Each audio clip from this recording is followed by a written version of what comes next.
Muy buenas y bendecidas noches, señores. Ya estamos otra vez aquí. Señor, gracias por este tiempo que nos permites estar en tu presencia. Que tu espíritu nos acompañe el día de hoy, Señor, que tu paz no nos abandone y sobre todo gracias por tu provisión. Ayúdanos, Señor, a llevar con bien este mensaje que tienes para nosotros y que por favor, Señor, entendamos lo que quieres decirnos. En el nombre de Cristo Jesús. Amén. Muy buenas noches, señores. Gracias otra vez por estar aquí. Ayer tuvimos una lectura muy extensa. Estábamos atrasados 4 días, estábamos atrasados. Les comentaba por cuestiones de salud, de las tonteritas, ¿no? Diría por ahí el señor. Órale, póngase a trabajar, me dijeron. Y pues aquí estamos reponiéndonos, pero ya estamos listos para llevar la palabra de Dios. Y como fue una lectura muy extensa el día de ayer, de hecho ayer terminamos el libro primero de Crónicas y comenzamos con 7 capítulos del libro segundo de Crónicas. Vimos muchas cosas. Hay que hacer una diferencia acerca de que, a pesar de que es una narración paralela entre Reyes y Crónicas, en Reyes vemos como que la cuestión política, porque si recordamos las lecturas de Reyes, vemos ahí traiciones, asesinatos, planes maquiavélicos, vemos cómo al pobre David le fue como en feria con sus hijos, los problemas que tuvo Salomón para, bueno, no tantos problemas, sino todo lo que hizo Salomón para la construcción del templo, en fin. Y sin embargo, en Crónicas lo vemos un poco del lado más espiritual porque ya no nos enteramos de todo lo que leímos en Reyes acerca de por ejemplo, la traición de Absalón en Crónicas ni siquiera se toca, tampoco la traición de Joab, sino que se ve desde un punto de vista más espiritual, como queriendo hacer un poquito a un lado las cuestiones en las que todos los reyes iban cayendo. De hecho, no se menciona en este libro, en estos libros de Crónicas, pues las grandes fallas de David, y sin embargo, cuando nos vamos a Reyes y lo contrastamos, dijimos, ay, como que sí cambia un poquito la cosa, pero como les decía, en Reyes, en los libros de Reyes, leemos el aspecto político, el aspecto como que pasó todo esto, ¿no? Con sus traiciones y todo. Y en el libro de Crónicas, no, en el libro de Crónicas como que se dedica a narrar lo bueno. Y bueno, ojalá el próximo año que sigamos con el plan podamos hacer, no vuelva a pasar esto, o que el Señor me dé fuerza para hacer los comentarios.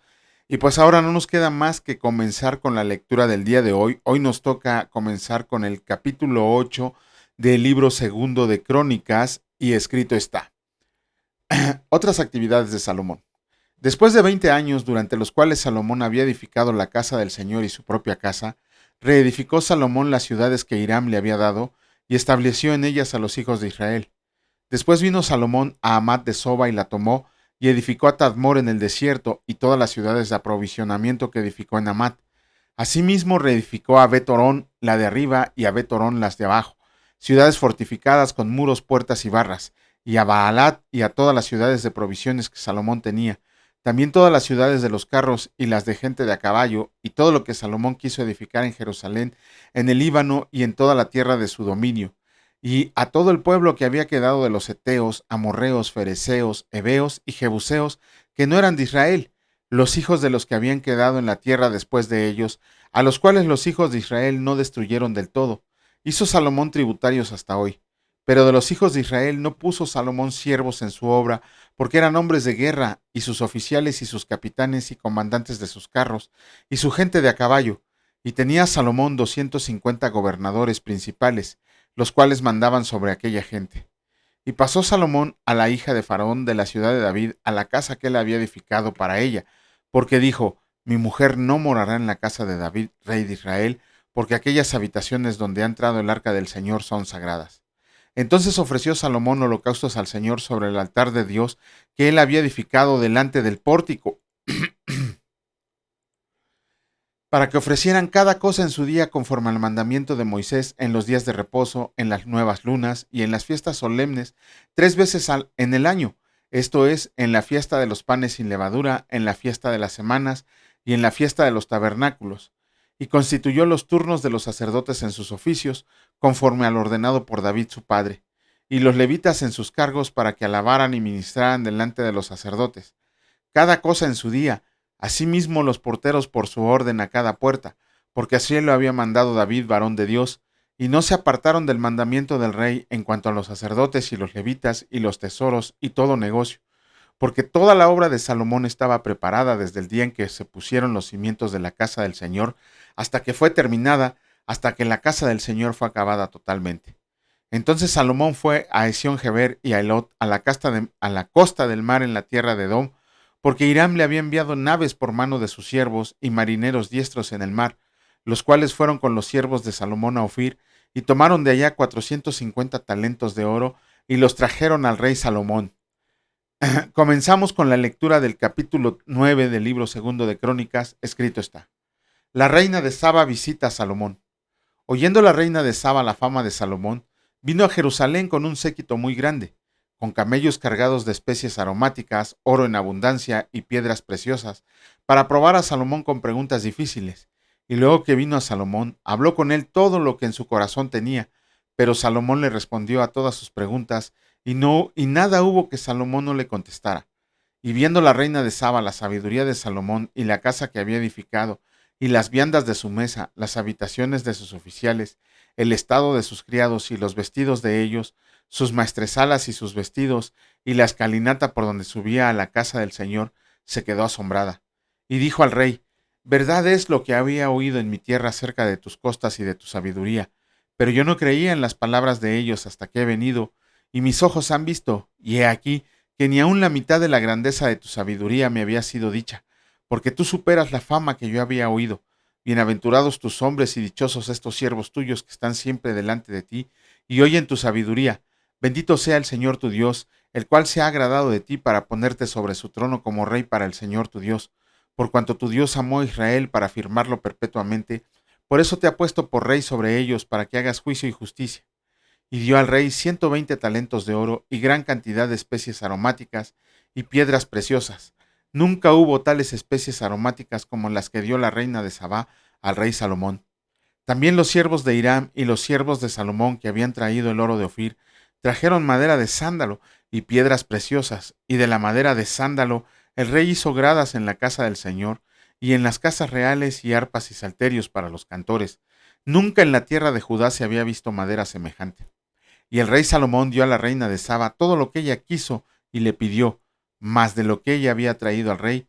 Después ella se volvió y se fue a su tierra con sus siervos. Riquezas y fama de Salomón. El peso del oro que venía a Salomón cada año eran 666 talentos de oro, sin lo que traían los mercaderes y negociantes. También todos los reyes de Arabia y los gobernadores de la tierra traían oro y plata a Salomón. Hizo también el rey Salomón 200 paveses de oro batido, cada uno de los cuales tenía 600 siclos de oro labrado. Asimismo 300 escudos de oro batido, teniendo cada escudo 300 siclos de oro, y los puso el rey en la casa del bosque del Líbano. Hizo además el rey un gran trono de marfil, y lo cubrió de oro puro. El trono tenía 6 gradas, y un estrado de oro fijado al trono, y brazos a uno y a otro lado del asiento, y 2 leones que estaban junto a los brazos. Había también ahí 12 leones sobre las 6 gradas, a uno y otro lado. Jamás fue hecho trono semejante en reino alguno. Toda la vajilla del rey Salomón era de oro, y toda la vajilla de la casa del bosque del Líbano de oro puro.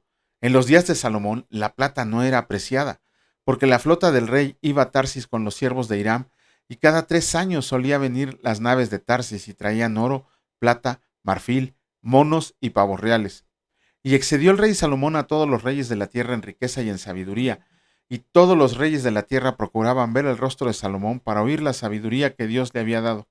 Cada uno de estos traía su presente: alhajas de plata, alhajas de oro, vestidos, armas, perfumes, caballos y mulos, todos los años. Tuvo también Salomón 4000 caballerizas para sus caballos y carros, y 12,000 jinetes, los cuales puso en las ciudades de los carros y con el rey en Jerusalén, y tuvo dominio sobre todos los reyes desde el Éufrates hasta la tierra de los filisteos, y hasta la frontera de Egipto. Y acumuló el rey plata en Jerusalén como piedras, y cedros como los cabaraigos de la Cefela en abundancia. Traían también caballos para Salomón de Egipto y de todos los países. Muerte de Salomón. Los demás hechos de Salomón, primeros y postreros, ¿no están todos escritos en los libros del profeta Natán, en la profecía de Ahías Silonita y en la profecía del vidente Ido contra Jeroboam, hijo de Nabat? Reinó Salomón en Jerusalén sobre todo Israel 40 años, y durmió Salomón con sus padres, y lo sepultaron en la ciudad de David su padre, y reinó en su lugar Roboam su hijo. Capítulo 10 del libro segundo de Crónicas escrito está. Rebelión de Israel. Roboam fue a Siquem porque en Siquem se había reunido todo Israel para hacerlo rey. Y cuando lo oyó Jeroboam, hijo de Nabat, el cual estaba en Egipto, a donde había huido a causa del rey Salomón, volvió de Egipto, y enviaron y le llamaron. Vino pues Jeroboam y todo Israel, y hablaron a Roboam diciendo: Tu padre agravó nuestro yugo, ahora alivia algo de la dura servidumbre y del pesado yugo con que tu padre nos apremió y te serviremos. Y él les dijo: Vuelvan a mí de aquí a 3 días. Y el pueblo se fue. Entonces el rey Roboam tomó consejo con los ancianos que habían estado delante de Salomón, su padre, cuando vivía, y les dijo: ¿Cómo aconsejan ustedes que responda a este pueblo? Y ellos le contestaron diciendo: Si te conduces humanamente con este pueblo y les agradas y les hablas buenas palabras, ellos te servirán siempre. Mas él, dejando el consejo que le dieron los ancianos, tomó consejo con los jóvenes que se había criado con él y que estaban a su servicio, y les dijo: ¿Qué aconsejan ustedes que respondamos a este pueblo que me ha hablado, diciendo: alivia algo del yugo que tu padre puso sobre nosotros? Entonces los jóvenes que se habían criado con él le contestaron: Así dirás al pueblo que te ha hablado diciendo: Tu padre agravó nuestro yugo, mas tú disminuye nuestra carga. Así les dirás: Mi dedo más pequeño es más grueso que los lomos de mi padre. Así que, si mi padre los cargó de yugo pesado, yo añadiré a su yugo. Mi padre los castigó con azotes y yo con escorpiones. Vino pues Jeroboam con todo el pueblo a Roboam al tercer día, según el rey les había mandado, diciendo: Vuelvan a mí de aquí a 3 días. Y el rey les respondió ásperamente, pues dejó el rey Roboam el consejo de los ancianos, y les habló conforme al consejo de los jóvenes, diciendo: Mi padre hizo pesado su yugo, pero yo añadiré a su yugo. Mi padre los castigó con azotes, mas yo con escorpiones. Y no escuchó el rey al pueblo, porque la causa era de Dios, para que el Señor cumpliera la palabra que había hablado por ahí a Silonita, a Jeroboam, hijo de Nabat. Y viendo todo Israel que el rey no les había oído, respondió el pueblo al rey diciendo: ¿Qué parte tenemos nosotros con David? No tenemos herencia en el hijo de Isaí. Israel, cada uno a sus tiendas. David, mira ahora por tu casa. Así se fue todo Israel a sus tiendas. Mas reinó Roboam sobre los hijos de Israel que habitaban en las ciudades de Judá. Envió luego el rey Roboam a Adoram, que tenía cargo de los tributos, pero le apedrearon los hijos de Israel y murió. Entonces se apresuró el rey Roboam y subiendo en su carro huyó a Jerusalén. Así se apartó Israel de la casa de David hasta hoy. Capítulo 11 del libro segundo de Crónicas, escrito está. Cuando vino Roboam a Jerusalén, reunió de la casa de Judá y de Benjamín a 180,000 hombres escogidos de guerra para pelear contra Israel y hacer volver el reino a Roboam. Mas vino palabra del Señor a Semaías, varón de Dios, diciendo: Habla a Roboam, hijo de Salomón, rey de Judá, y a todos los israelitas en Judá y Benjamín, diciendo: Así ha dicho el Señor: No suban ni peleen contra sus hermanos, vuélvase cada uno a su casa, porque yo he hecho esto. Y ellos oyeron la palabra del Señor y se volvieron y no fueron contra Jeroboam. Prosperidad de Roboam. Y habitó Roboam en Jerusalén y edificó ciudades para fortificar a Judá. Edificó Belén, Etam, Tecoa, Betzur, Soco, Adulam, Gat, Maresa, Sif, Adoraim, Laquis, Aseca, Sora, Ajalón y Hebrón, que eran ciudades fortificadas de Judá y Benjamín. Reforzó también las fortalezas y puso en ellas capitanes y provisiones, vino y aceite, y en todas las ciudades puso escudos y lanzas. Las fortificó pues en gran manera, y Judá y Benjamín le estaban sujetos. Y los sacerdotes y levitas que estaban en todo Israel se juntaron a él desde todos los lugares donde vivían, porque los levitas dejaban sus ejidos y sus posesiones, y venían a Judá y a Jerusalén, pues Jeroboam y sus hijos los excluyeron del ministerio del Señor. Y él designó sus propios sacerdotes para los lugares altos, y para los demonios, y para los becerros que él había hecho. Tras aquellos acudieron también de todas las tribus de Israel, los que habían puesto su corazón en buscar al Señor Dios de Israel, y vinieron a Jerusalén para ofrecer sacrificios al Señor, el Dios de sus padres. Así fortalecieron el reino de Judá y confirmaron a Roboam, hijo de Salomón, por 3 años, porque 3 años anduvieron en el camino de David y Salomón. Y tomó Roboam por mujer a Maalat, hija de Jerimot, hijo de David, y de Abihail, hija de Eliab, hijo de Isaí, la cual le dio a luz a estos hijos, Jeús, Semarías y Saam. Después de ella tomó a Maaca, hija de Absalón, la cual le dio a luz a Abías, Ataí, Sisa y Selomit. Pero Roboam amó a Maaca, hija de Absalón, sobre todas sus mujeres y concubinas, porque tomó 18 mujeres y 60 concubinas, y engendró 28 hijos y 60 hijas. Y puso Roboam a Abías, hijo de Maaca, por jefe y príncipe de sus hermanos, porque quería hacerlo rey. Obró sagazmente y esparció a todos sus hijos por todas las tierras de Judá y de Benjamín, y por todas las ciudades fortificadas, y les dio provisiones en abundancia y muchas mujeres. Con esto terminamos la lectura del día de hoy del libro segundo de Crónicas, ya que estamos al corriente, porque ayer sí estuvo medio extenso la lectura. Vamos a continuar en esta ocasión con la lectura del Evangelio capítulo 13 de Lucas. El capítulo 13 del Evangelio de Lucas. Pero antes, ayer, obviamente, entonces leímos todo el capítulo 12. ¿Y qué vimos en el capítulo 12? Bueno, son puras palabras de Jesús, todo lo que enseña el capítulo 12 es puras lecciones de Jesús a sus discípulos y es increíble todo lo que les enseñó. Pero hay algo que nos debe ¿cómo se llama? De llamar la atención por los tiempos que en lo que estamos viviendo. Fíjense que tuve la oportunidad de conocer a un señor ya muy grande de edad, ya no pude verlo, seguramente ya está con el Señor. Pero este señor era muy grande, pero se paraba a medio patio, digámoslo así, y miraba su sombra y te decía la hora con un margen de error de -5 o +5 minutos. Era increíble cómo podía calcular la hora con su pura sombra. Conocí otras gentes que con ver el cielo decían si iba a llover, si iba a ser frío. Sobre todo las gentes de provincia, las que viven en provincia, son muy hábiles para leer las condiciones del clima, ¿no? A veces creo que les tengo más confianza a ellos cuando dicen si va a llover o no que a los meteorólogos, porque lo que te dicen los meteorólogos siempre es lo contrario. Eh, ¿Por qué saco a colación esto? Vemos en los versículos 54 al 56 del capítulo 12, que Jesús le recrimina a la gente de Israel que cómo era posible que ellos pudieran observar el cielo y pudieran ver si iba a llover o de dónde venía el viento o qué es lo que iba a pasar. Sin embargo, el Señor Jesús les recrimina que a pesar de que pudieran conocer o hasta en cierto momento llegar a adivinar las condiciones del tiempo, ¿cómo es posible que no se dieran cuenta del tiempo en el cual estaban viviendo? Y obviamente se refería al tiempo de estar el Hijo de Dios predicando su palabra, predicando su evangelio de salvación a todos ellos, predicando a judíos y a gentiles. Él vino primeramente a salvar a su pueblo, pero su pueblo lo rechazó y vino y se fue por los gentiles. Y eso era lo que les recriminaba. ¿Cómo era posible que no pudieran ver el tiempo de salvación que había llegado? ¿Qué nos deja esto? ¿Qué está pasando en este tiempo, en estos tiempos que estamos viviendo, no? Hay muchas cosas que dice la palabra que se están confirmando.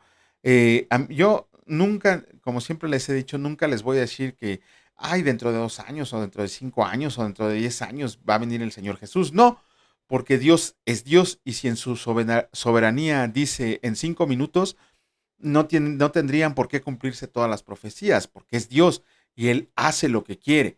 Sin embargo, el Señor Jesús también dijo, nadie conoce el día ni la hora, ¿no? Pero sí les voy a dar señales. Y vemos, cuando leímos Mateo, vimos que nos dio muchas señales acerca de las cosas que venían. De hecho, una de las que nos debe sonar ahorita muy fuerte es aquella que nos dice que a todo lo malo lo llamaremos bueno y a lo bueno lo vamos a llamar malo. Vemos ahí, por ejemplo, eh, eh, cuando a nosotros como cristianos nos dicen que somos igual que todos los demás, siéntanse ofendidos. Nosotros no somos iguales a los demás. Si nos preguntan, ¿qué piensas de la homosexualidad? Pienso diferente. Si preguntan, ¿qué piensas del movimiento transgénero? Pienso diferente. ¿Qué piensas del aborto? Pienso diferente. ¿Qué piensas de las guerras que están sucediendo? Pienso diferente. ¿Qué piensas de los mensajes que están dando los políticos? Pienso diferente. ¿Por qué? Porque somos diferentes, porque somos apartados del mundo. Eso es lo que tenemos que ver, que tenemos que reconocer el tiempo en el que estamos. Nosotros somos diferentes al mundo y por tanto tenemos la obligación de diferenciar el tiempo que estamos viviendo. No es, no, de por sí, desde que se fue Jesucristo, desde que lo crucificaron y ascendió al cielo, la humanidad viene en declive, pero pareciera ser que en estos últimos años lleva prisa por mostrar ese declive, esa decadencia. Son, son señales antes del fin, no es el fin. Jesucristo lo dijo muy claramente para que no los anden engañando de que ya estamos a punto de que venga Jesucristo. Son charlatanes, son mentirosos quien les está diciendo eso. En realidad son señales antes del fin y Jesucristo las dijo muy claramente. Ajá, estamos viendo ahora un sinfín de profetas, bueno, de falsos profetas, de falsos maestros, de falsos pastores que vienen a querer engañar a la gente con su falsa teología. Ayer estaba discutiendo, sí fue una discusión con un señor que en su post de Facebook puso que no se debería de estudiar ni arqueología, ni física, ni química, ni matemáticas, ni historia, ni nada, nada, nada que no fuera la palabra de Dios, que eso era lo único que nos debería de preocupar a nosotros los cristianos. Sin embargo, y él lo dijo, así lo dijo, por ahí tengo las capturas de pantalla, que ni siquiera se debería de estudiar teología. Y sin embargo, él en su página personal de Facebook se autodenomina como maestro en teología bíblica, ¿no? Cuando le empezamos a hacer preguntas acerca de la palabra de Dios, no supo contestarlas. Y él dijo que había sido llamado a enseñar a creyentes que quisieran aprender. Pero si les está enseñando mal, ni siquiera se vale el hecho de que tenga un noble propósito. ¿Por qué? Porque tanto él como los que le están creyendo se van a ir derechito al infierno. La palabra de Dios no es para jugar, la palabra de Dios no es para ver si es cierto o no lo que dice. La palabra de Dios se interpreta a sí misma. Sin embargo, yo lo invité a que leyera las cartas de Pablo, las epístolas de Pablo, para que viera lo importante que es estudiar diferentes disciplinas para poder presentar una defensa de nuestra fe. Por eso se burlan de nosotros los cristianos, porque no reconocemos el tiempo en el que estamos viviendo. Tenemos que utilizar a otras personas que ni cristianos son para poder defendernos de los ataques que están surgiendo en contra de la palabra de Dios y en contra de Dios mismo. De hecho, y seguramente me van a censurar el video, porque Facebook ya está a punto de emitir o ya emitió una advertencia acerca de que las alabanzas a Jesucristo son discursos de odio, que poner en tu Facebook Jesucristo dio su vida por ti es un discurso de odio. Estoy seguro que cuando lo vean me van a censurar el video. ¿Por qué? Porque ya es una de las políticas de Facebook el decir que Jesucristo murió por ti y el poner alabanzas hacia Jesús va a ser calificado como un discurso de odio. Vemos por ahí un sinfín de personas, vemos por ahí una cosa que ni siquiera mujer se le puede llamar, brasileña, que dice que es necesario que modifiquemos la Biblia para que podamos hacer una inclusión de todos los gays y lesbianos. Vemos a la Iglesia Católica que está admitiendo en sus filas a todos los personajes transgéneros. Vemos que enfermedades sexuales, enfermedades mentales sexuales como la pedofilia, la zoofilia y todo esto, ya están siendo permitidas por el mundo. Eso nos tiene que sonar una voz de alerta para todos nosotros en el sentido de que estamos viviendo las señales antes del fin. Y si creen que no es cierto, espérense porque ya viene la persecución y va a ser una persecución.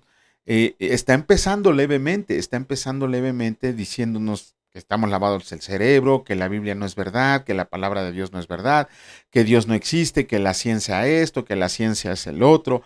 Y desgraciadamente nosotros no nos preparamos para defendernos. Sin embargo, también el Señor Jesús, cuando nos echen a patadas del cielo, bueno, cuando echen a patadas del cielo a la gente que no quiso estudiar la palabra del Señor, le van a decir, ¿por qué? Porque nunca quisiste leer la palabra donde encontrabas las respuestas a todo este tiempo que está sucediendo. Si bien el Señor Jesucristo vino hace 2000 años y nos enseñó el Evangelio, no nos dejó indefensos porque nos dejó su palabra escrita para que nosotros pudiéramos aprender a defendernos, a poder confiar en el Señor, a poder confiar en Dios, para que reconociéramos estos tiempos que estamos viviendo. ¿Para qué? Para que el día que el Señor Jesús regrese para que regrese a acabar con sus enemigos, porque cuando el Señor Jesús regrese a esta tierra, nosotros le vamos a estar aplaudiendo desde el cielo. Ajá, tengan cuidado con las falsas doctrinas, reconozcamos el tiempo en el que estamos viviendo, reconozcamos quiénes son falsos maestros y falsos profetas. Todo lo que les digan las personas, chéquenlo con la palabra de Dios. Solamente de esa manera se van a dar cuenta de que si lo que están diciendo es verdad o no. Hoy, con mucho dolor en mi corazón, oí a una pastora que tergiversó un versículo de Romanos para pedir el diezmo a la gente, cuando el versículo que utilizó habla claramente en Romanos acerca de judíos y gentiles, pero ella lo utilizó para pedirle dinero a la gente. Eso es doloroso ver este tipo. Esa misma pastora hace un tiempo dijo que Pablo se flagelaba. ¿Qué quiere decir eso? Que Pablo confiaba en su carne en vez de confiar en Dios. Que Pablo se pegaba. Están surgiendo doctrinas extrañas, están surgiendo muchas herejías. Por cierto, ya vamos a empezar con ese programa. Ya el Señor ya me dijo, ya te enfermé, ya te llamé la atención, ahora a darle, que para eso fuiste llamado. Entonces, señores, reconozcamos los tiempos en donde estamos viviendo y no solo para que podamos defendernos de los ataques del enemigo. Cuando el Señor nos diga, ¿qué hiciste con todo lo que te di? ¿Qué hiciste con el evangelio que te di? Recuerden que nuestra obligación no es, más bien no es si queremos compartir el evangelio, es obligación compartir el evangelio. Y no se preocupen si la gente lo acepta o no, eso ya depende de Dios. Pero ustedes siembren la semilla, avienten la semilla y verán cómo cuando lleguemos al cielo vamos a ser recibidos con honores y fanfarrias. Vamos a comenzar con la lectura del día de hoy. En esta ocasión nos toca el capítulo 13 completito del Evangelio de Lucas y escrito está, arrepiéntanse o perezcan. En este mismo tiempo estaban ahí algunos que le contaban acerca de los Galileos, cuya sangre Pilato había mezclado con los sacrificios de ellos. Respondiendo Jesús les dijo, ¿piensan que estos Galileos, porque padecieron tales cosas, eran más pecadores que todos los Galileos? Les digo, no, antes si no se arrepienten, todos perecerán igualmente. O aquellos 18 sobre los cuales cayó la torre en Siloé y los mató, ¿piensan que eran más culpables que todos los hombres que habitan en Jerusalén? Les digo, no, antes si no se arrepienten, todos perecerán igualmente. Parábola de la higuera estéril. Dijo también esta parábola.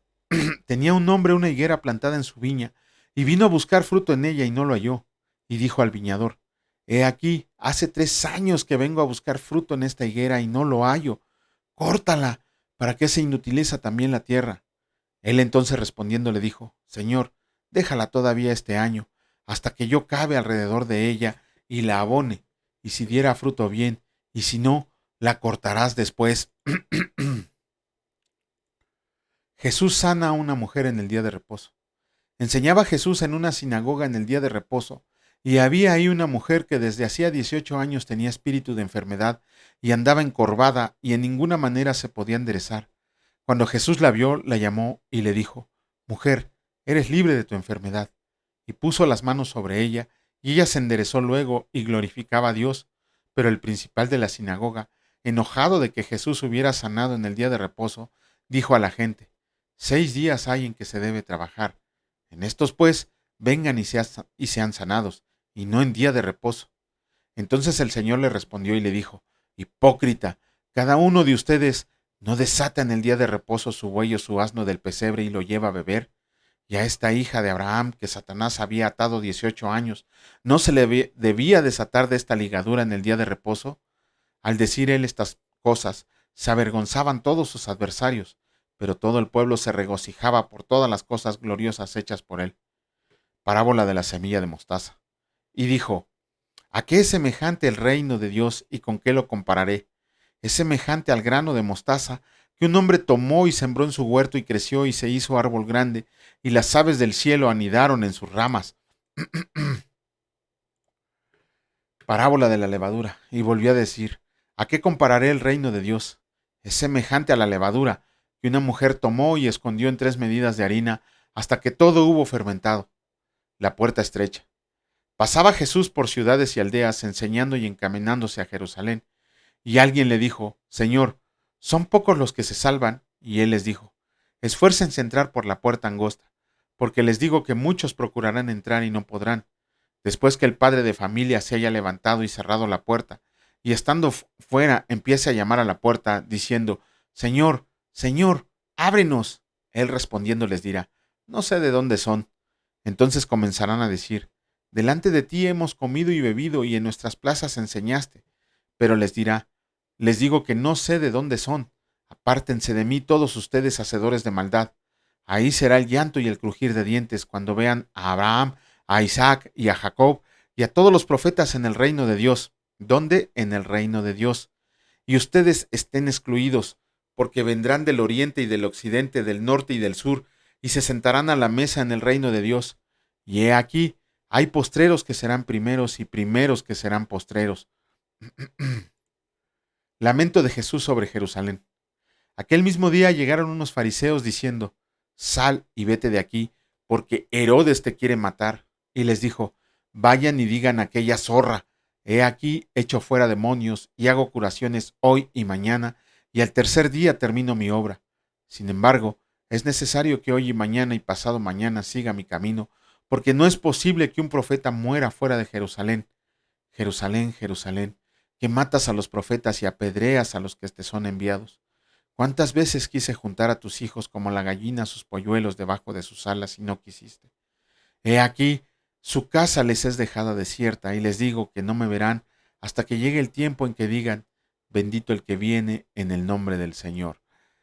Con eso terminamos la lectura del día de hoy, señores. Esperemos que el día de mañana el Señor me dé nuevas fuerzas para poder continuar con esto.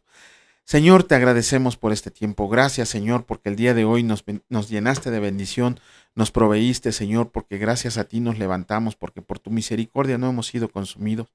Gracias por permitirnos escuchar tu palabra, no solo aquí, sino en las congregaciones a donde nos reunimos. Permítenos, Señor, ser la sal del mundo, Señor, ser la luz del mundo, que podamos ser esa luz que guía a todas las personas a tu evangelio verdadero, que seamos instrumentos útiles de ti, Señor, que seamos siervos, que podamos realizar el trabajo al cual hemos sido llamados, que todos nosotros, Señor, encontremos gozo y placer leyendo diariamente tu palabra, Señor, que encontremos las verdades que tienes insertas para nosotros, que tu palabra, Señor, sea nuestra guía moral, espiritual, para que podamos vivir en esta vida que cada día está más contaminada por el mal, por el pecado, Señor. Líbranos de toda tentación, de toda prueba, de toda maldad, Señor.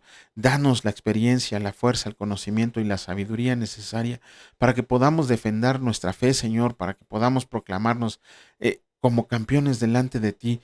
Sabemos, Señor, que tú no necesitas que te defendamos, sino que te representemos. Asimismo, te pedimos que cada día nos enseñes a seguir en este camino de santidad, que nos ayudes a conservarnos directo en él, Señor, derecho en él, para que podamos llegar a tu reino como nos estás esperando desde que te fuiste. Te alabamos y te bendecimos en el nombre precioso de tu Hijo Cristo Jesús. Amén. Que Dios les bendiga, señores. Si Dios lo permite, nos vemos el día de mañana. Cuídense mucho. Hasta luego.